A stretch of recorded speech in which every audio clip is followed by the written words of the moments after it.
We have today here at M&MoCS Professor Berezovski from Tallinn, and the idea is to start a long collaboration with our group. So we will rather talk about fundamental concepts, which should be the beginning. Okay. Common discussion. So,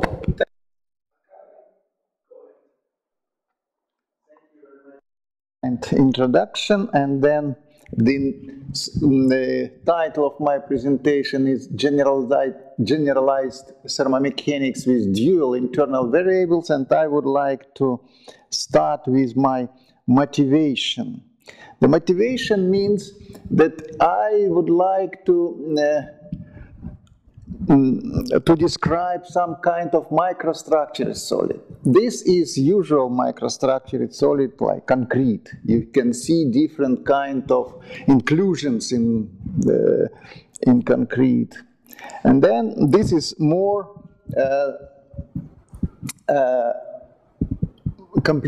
probably more complicated case because it is microstructure of roller ball. This is cast iron.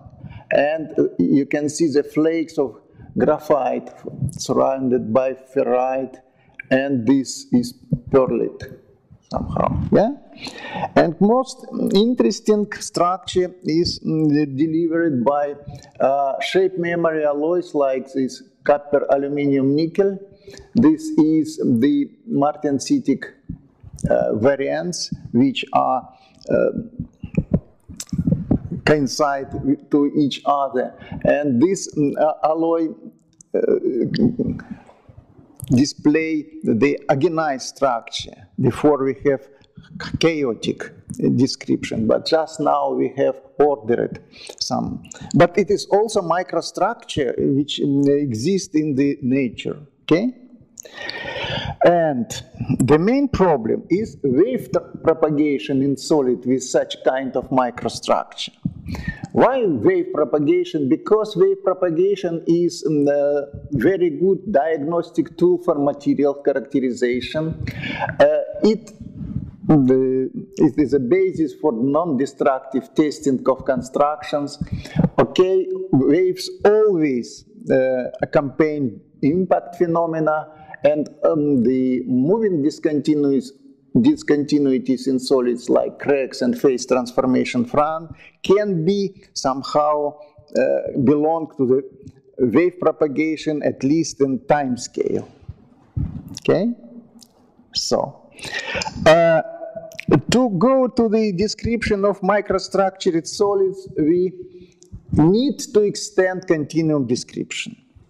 The standard extension is made by generalized continuum series, which start with Mindlin and Ehringen works in 1940s. Then multi-field theories, which are promoted by Caprice and Mariana, for example. And also there is an internal variable approach, which start probably with Coleman and Gertin paper, and then by paper of Rice, Magen and Mushik, and so on. The main question is the governing equation for this descriptor of microstructure. This governing equation can be obtained in different ways. For example, by phenomenology and or by homogenization, which is done by, for example, by Mindlin and Ehringen, by Caprice. Another possibility is the principle of virtual power, which is started from explicitly written by Germain, but then also followed by Gerard Magen, Francesca Delisola, Paola Mariana, and other people, of course. And third one is the internal variable approach, which is also start with the Coleman-Gertin paper and then extended. And I would like to explain only this one, because I hope that you at least know what does it mean, principle of virtual power, and also this first approach. I will start with so-called material thermomechanics, and the starting point in this is the so-called Piola-Kirchhoff formulation of local balance laws of continuum mechanics, and here is simply the notation. This is balance of linear momentum, this is velocity and the matter density. This is first Piola-Kirchhoff tensor. This is simply the force, external force.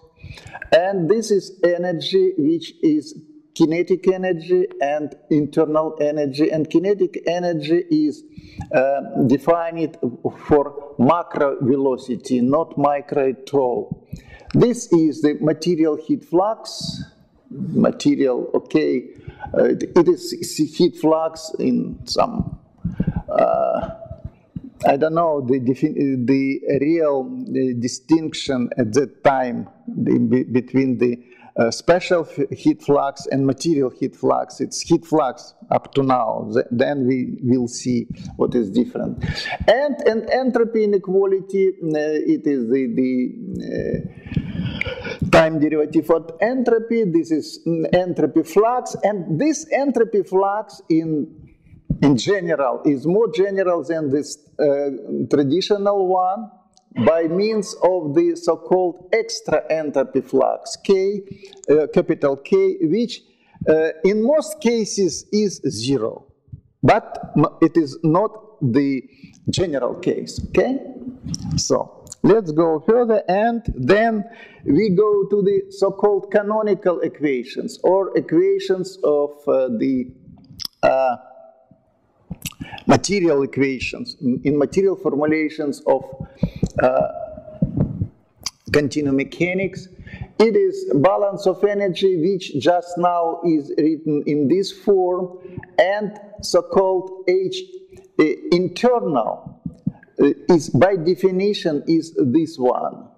So it is the okay, I go further and then discuss it, maybe, but the balance of linear momentum is rewritten in terms of so-called pseudo-momentum, or canonical momentum, capital pi. This is Eshelby tensor, and these three configuration of forces in principle. And Clausius-Duhem inequality is rewritten, simply rewritten. This is nothing but algebraic rewriting. The material momentum or pseudo-momentum is by definition is the linear momentum multiplied from the right-hand side by deformation gradient. And Eshelby stress tensor is constructed from the some kind of Lagrangian plus I don't know this tensorial operation, how to say. This is simply the product of two tensors. It is also tensor of the second kind, second order. And material forces are, by definition, this is the explicit space derivative of Lagrangian, like this. This one is simply the scalar product of the external force and deformation gradient. And this one, internal one, is this. And this is not explicit, but implicit gradient. This means that it is by the taking the gradient, we need to take into account all the variables which are from which these free energy depend. So, and in the simplest case of homogeneous thermoelasticity of conductors, the free energy is a function of deformation gradient, temperature, and in principle of the placement. And the first Piola-Kirchhoff stress tensor is defined by the partial derivative of free energy with respect to the deformation gradient, and entropy is defined by the derivative with respect to temperature. And signs are, this is conventional things. Here is not minus, but here is minus sign. And if we calculate the material forces in heat source, we can see that all the internal forces are thermal forces. This is taken by thermal forces. This is standard thermal force dependent on the gradient of temperature, and thermal source is dependent on time derivative of temperature. Okay? So then we can write down the canonical equations without body force, which are canonical in the sense that they don't change their structure if we change the in some sense we change the for example the system of coordinates. They are really canonical. So they have this simple form. We have the time derivative and some divergence, and in the right hand side we have heat source or the configurational forces. It is not the real forces, but configurational forces, which means that they cannot be really measured or understood. Okay? Then we go to the theory with internal variables. What we have here, we have additional, the internal variable here is alpha, and we also suppose that the free energy depends on also on the gradient of alpha, which means that this is weakly non-local theory. Okay, in addition to standard equation of state, we need to define in some sense some two additional derivatives of free energy with respect to this internal variable and its gradient. And then we can calculate the internal material forces and heat sources in this way. First, I would like to say that we introduce extra entropy flux in this way, following the approach invented by Gérard Magen in 1990. In this way, this is in some sense trick, but you can see that this trick don't change the structure of canonical balance laws.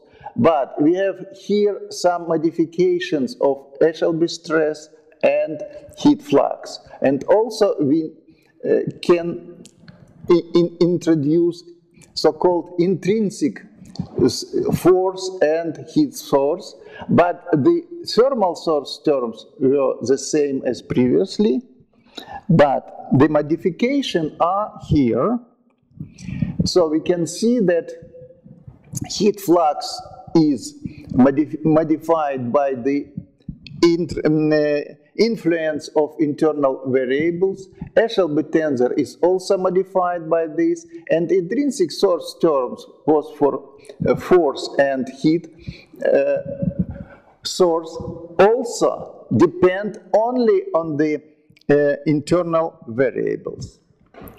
So let me go further. And then we go to the dissipation inequality, which just now has this form, and this intrinsic heat source depends only on the internal variable. If our temperature is constant, we simply have only this term, and choosing this term like proportional to the time derivative of our internal variable, we always satisfy dissipation inequality. This is standard choice of the, how to say, thermodynamic play with thermodynamic forces and fluxes. And in this case, we always on the satisfaction of the second law. For example, if we have free energy in the form of this, where this means that other variables are not important just now.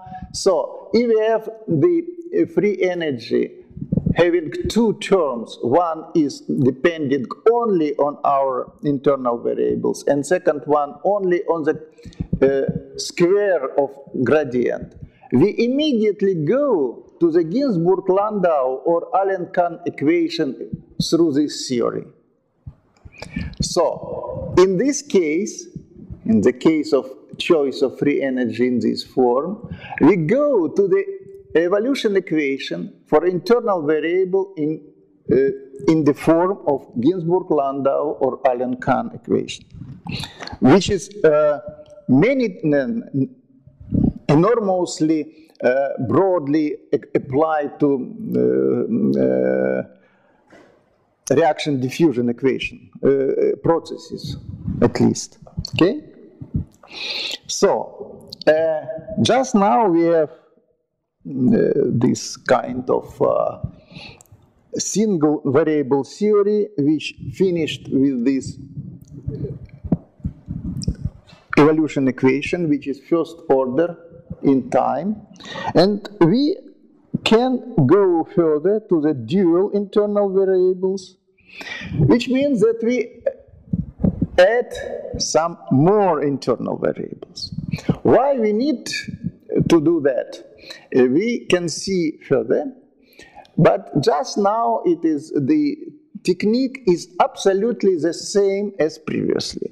We simply define additional derivatives of free energy in the same way as previously. We modify the extra entropy flux in the same way as previously. We still have the same canonical balance laws in the same form, not exactly the same, but the structure is absolutely the same. And then we go to the modifications like here, and we really modified heat flux by the second internal variables. Eshelby tensor is also modified in the same way as previously, and forces also modified. What we obtain by this way is that in dissipation inequality, in the same isothermal case, we have not one guy, not one term, but two of them. And then we go to the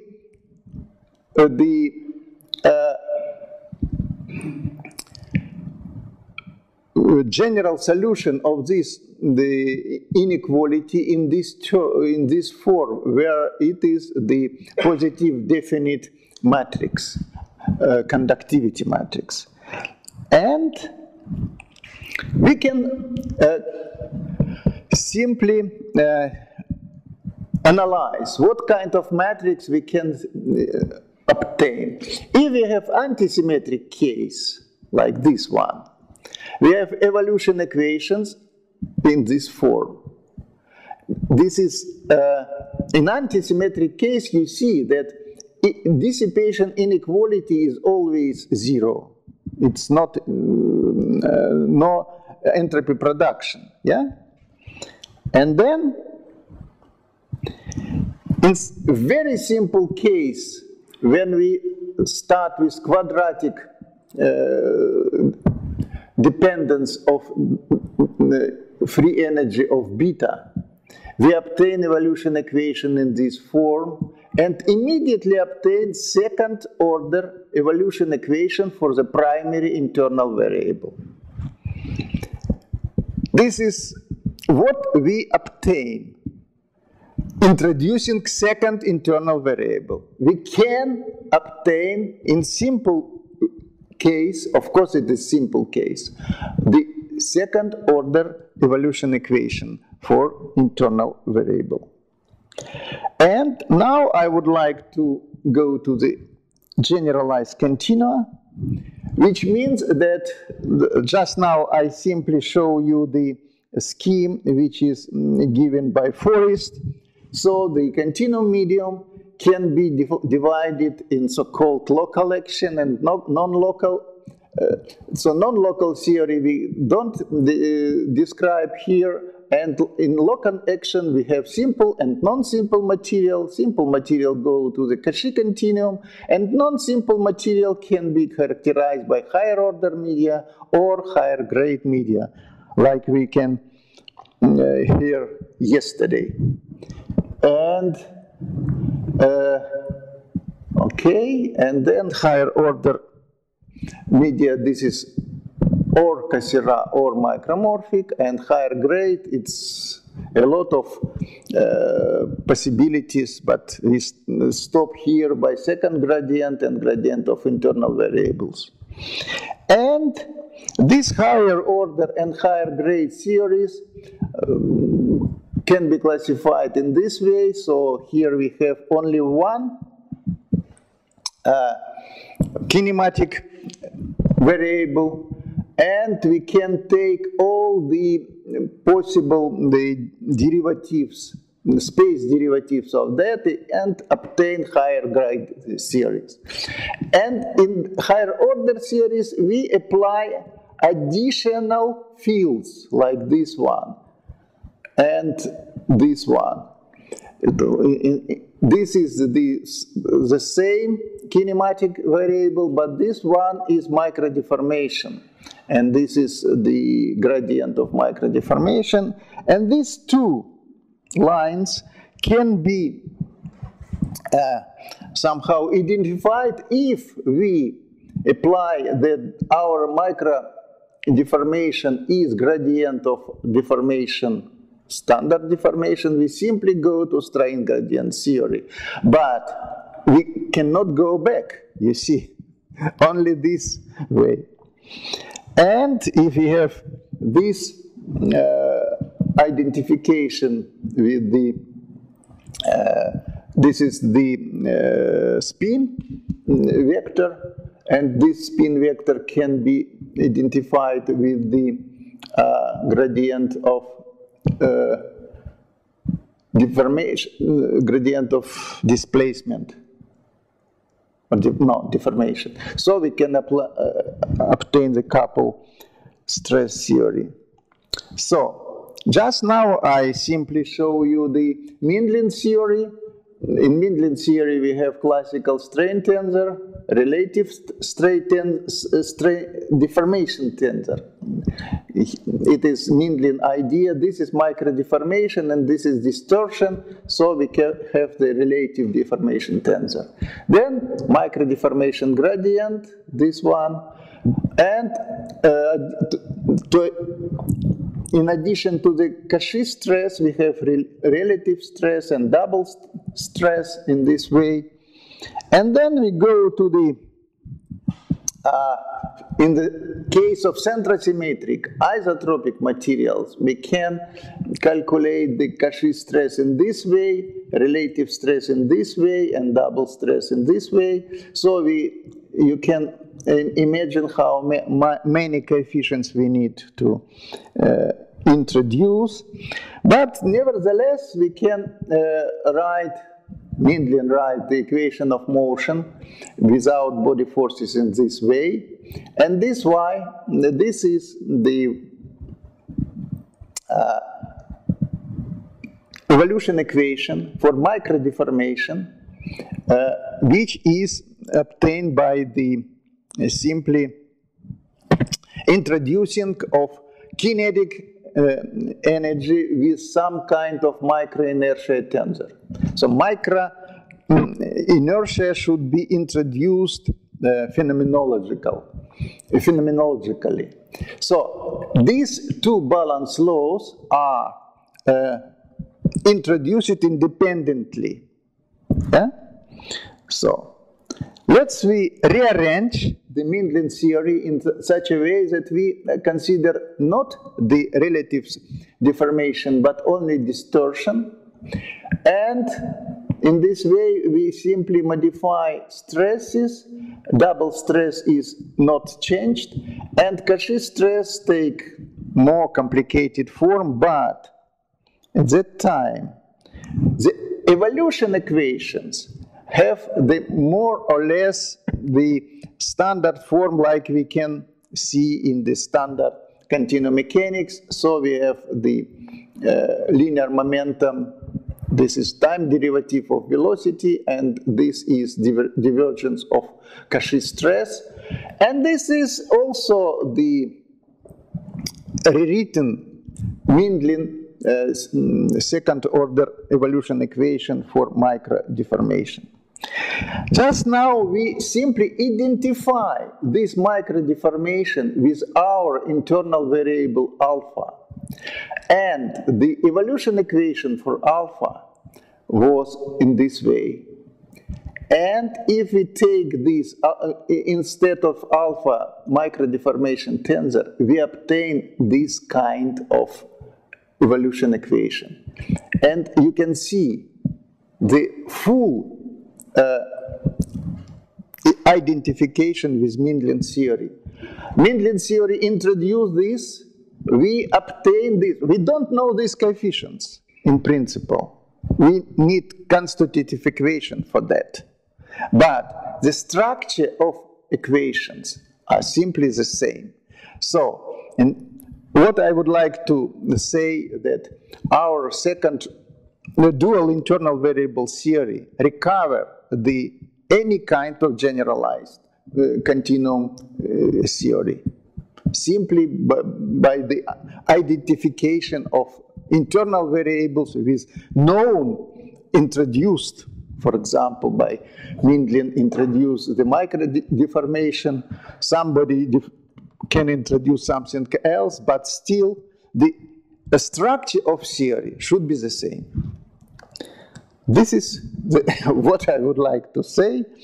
And as a conclusion, I would like to say that we are in the main problem is wave propagation in solids with microstructure. This can be calculated if we know coefficients.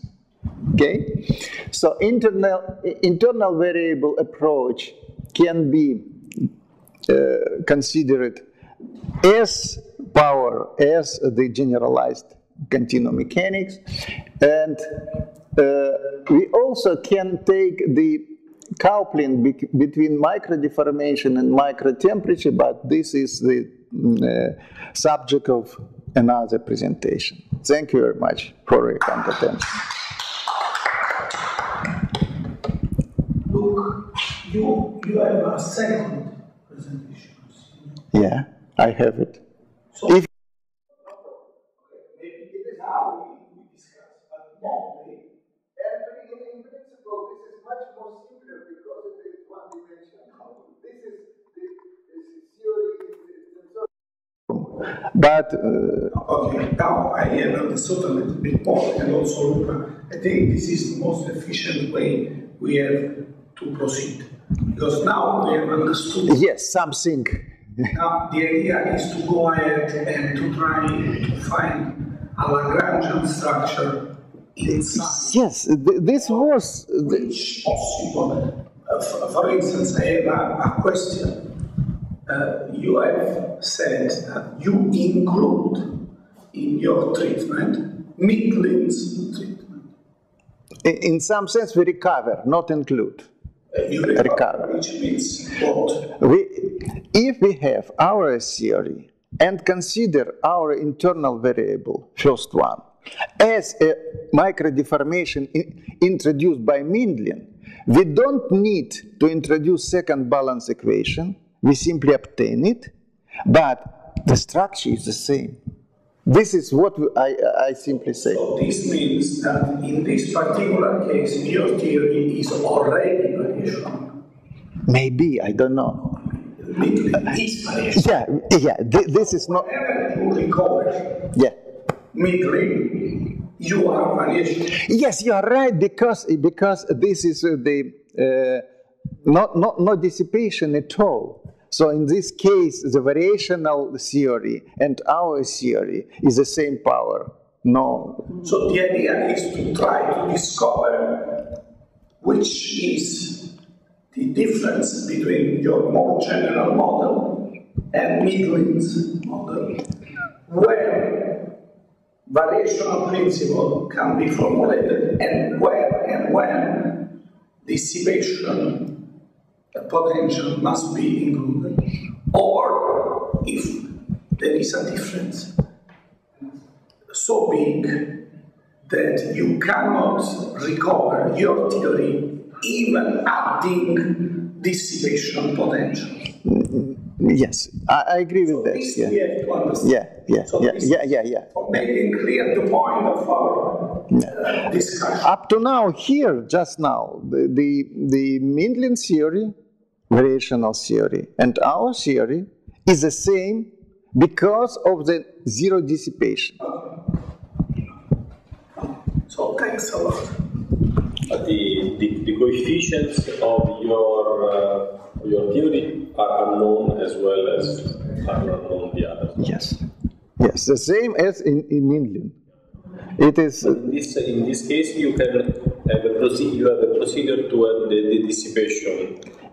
First, the probably main my message. I would like to say that we can derive the evolution equation for the internal variable, but Mindlin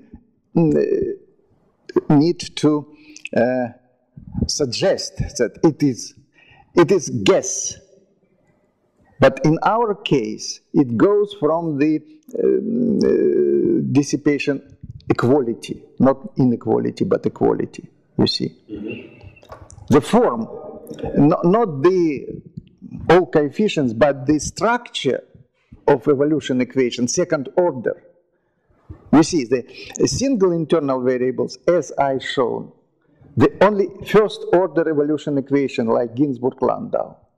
We introduce second dual internal variable to obtain the second order, like in Mindlin. But we obtain it, not introduce some from the sky, you see. Mindlin introduced from kinematics.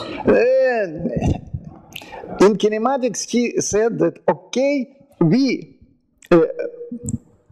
prescribe the kinetic energy for microstructure. It is prescribed.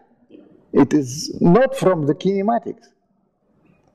Of course, the Caprice did the same. Simply introduce that there is some kind of kinetic energy in microstructure. We don't suggest that. We simply assume. Yes. So it's in principle, like we just now discussed, it is the same power, the same equations in the end. But what is different in this case, particular case of zero dissipation, that we don't assume any kind of inertia of microstructure. It goes from this, I don't know, from the structure of theory. It should be only the same. No any kind of difference. There is no another possibilities for evolution equation in this case. Of course, what is more probably, as we discussed just now, we also have the possibility to introduce dissipation. It's the same way. But, of course, it can be introduced by dissipation potentials also. But you need to prescribe dissipation potentials, like inertia in Mindlin case. We don't need to prescribe. But at the same time, it's also the question of understanding what we prescribe, what we not prescribed. It's probably we also take some suggestions. I don't know exactly, but it is for us at least. It's clear that this theory may be not very powerful, but it goes from thermodynamics. The first thing, we always satisfy the second law. And how we do that? It depends. It's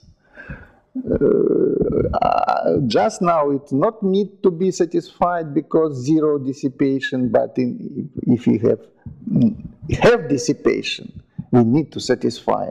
So Mindlin in non-dissipation case, Mindlin prescribed the kinetic energy of microstructure. Yes. And you prescribe the existence of an internal energy, of an internal variable in this form? No, we don't prescribe. We assume.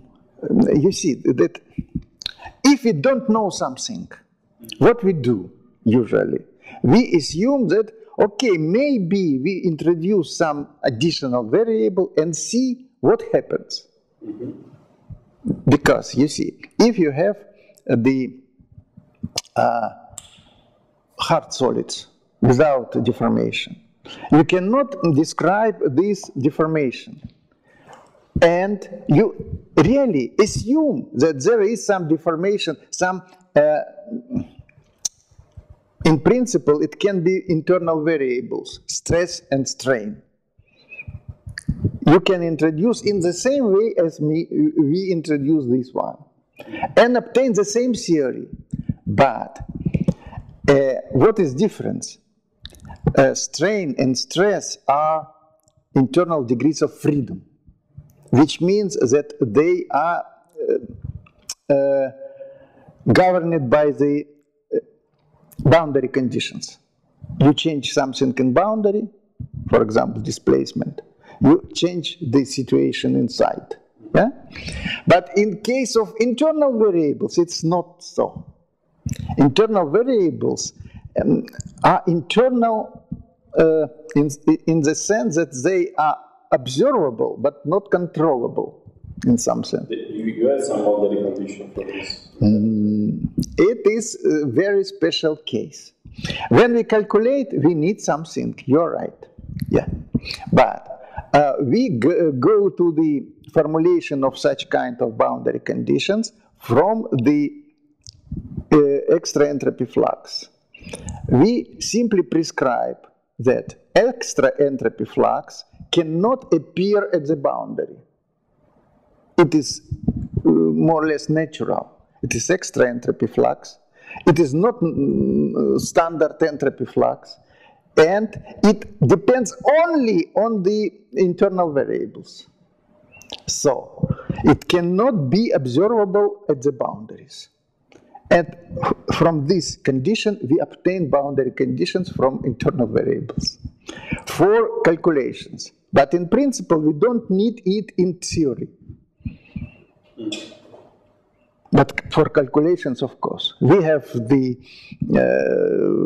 second order equation. We need at least two boundary conditions in one dimensional case, of course. But usually it is zero. It's simply if they are zero in the initial instant of time, they need to be zero all the time. But we have no any purposes to have non-zero initial conditions for internal variables, because we don't know internal state. You see. So we apply, in reality, when calculate this, I apply simply 0 for internal variables on all boundaries.